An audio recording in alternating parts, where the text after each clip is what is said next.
এরপর আসি আমরা, একটি গাড়ি 7 মিটার ব্যাসার্ধের একটা বৃত্তাকার পথে 44 মিটার ঘুরতে 10 নিউটন বল প্রযুক্ত হলে সম্পন্ন কাজের পরিমাণ কত? সম্পন্ন কাজের পরিমাণ কত?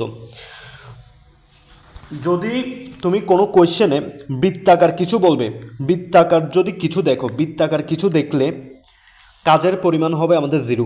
কাজের পরিমাণ হবে আমাদের কি? জিরো। কেন? দেখো, আমি শুরুতে স্মরণ এবং দূরত্বের মধ্যে পার্থক্য বলছিলাম।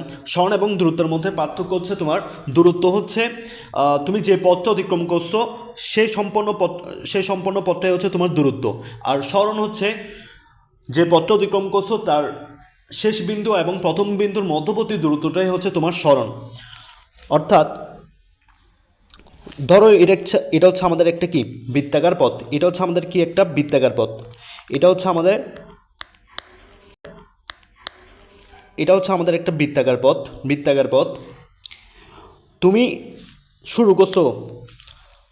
পথ শুরু করছো এখান থেকে, কিন্তু তোমার পথ শেষ হয়েছে ওই বিন্দুতে গিয়ে।